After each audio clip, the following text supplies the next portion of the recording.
Bueno, los enlaces entre moléculas, de una molécula a otra molécula. Os recuerdo que las moléculas son o covalentes, moleculares o gases nobles. Todo lo otro son estructuras en el espacio, redes cristalinas.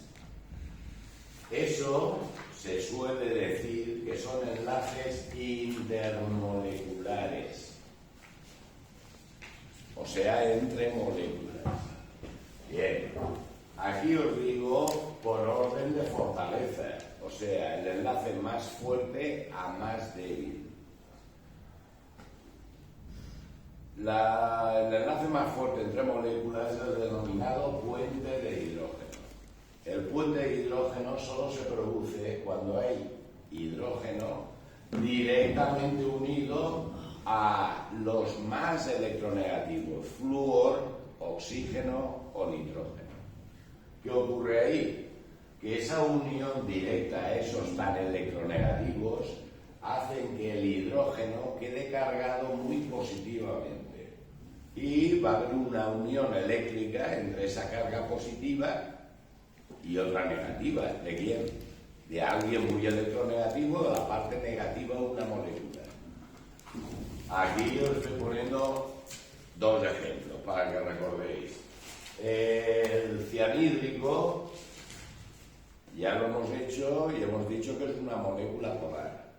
Vale. Con agua. En el agua hay hidrógeno directamente unido a oxígeno. Pues ahí se puede formar un puente de hidrógeno.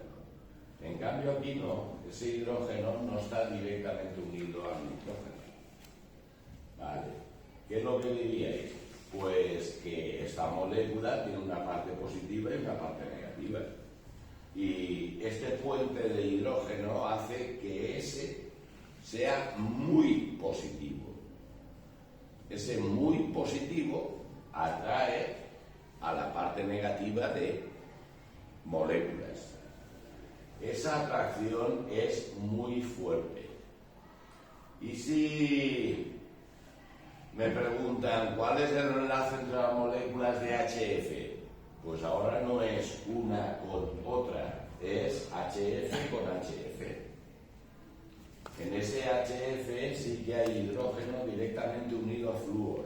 Luego se puede formar puente de hidrógeno, que verdaderamente ¿qué significa? Una atracción eléctrica muy grande.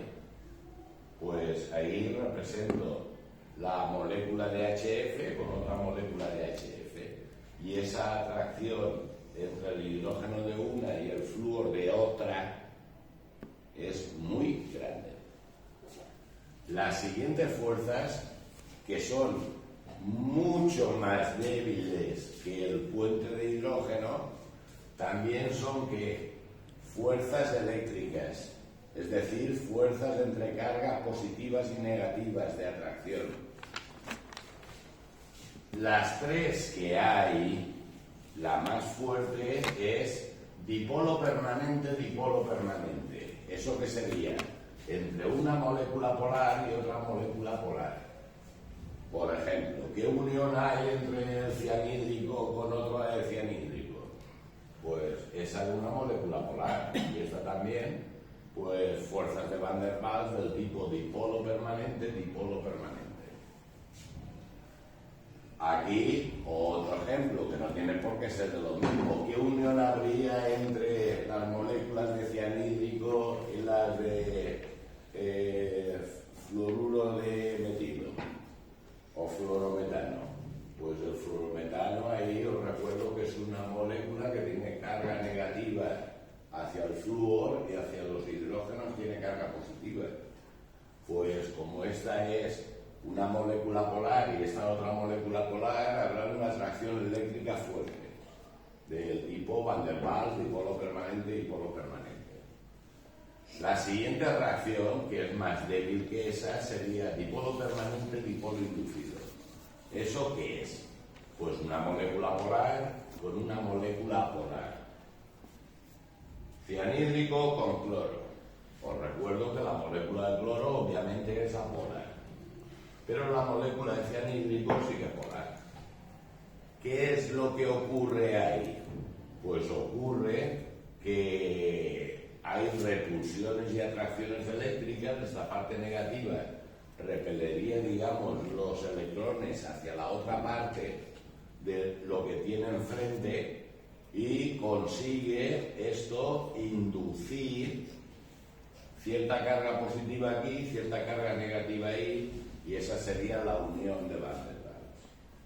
El último tipo de unión eléctrica es dipolo instantánea, dipolo inducido, o también podréis poner dipolo instantáneo.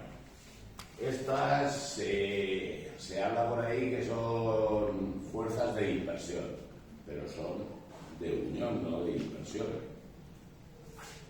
¿Entre quién estaría? Entre una molécula apolar y otra molécula apolar. Por ejemplo, el cloro y el neón.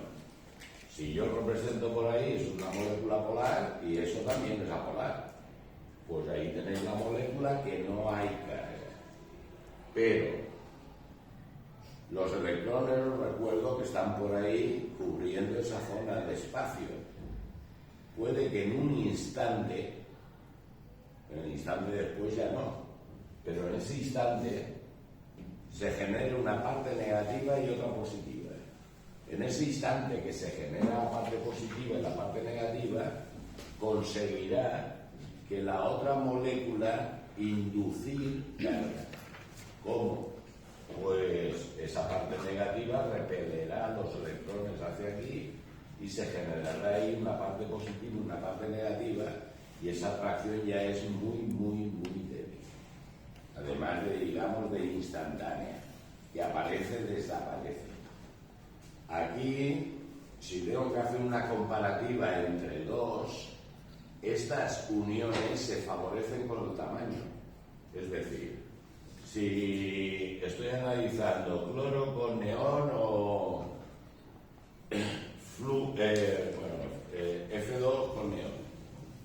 La F2 también es apolar y el neón también. Entonces resulta que entre el F2 y el Cl2, ¿quién es más grande? Más grande el Cl2. Las uniones que aparezcan neón Cl2 serán más fuertes que neón F2. A eso me refiero ahí. ¿Bien?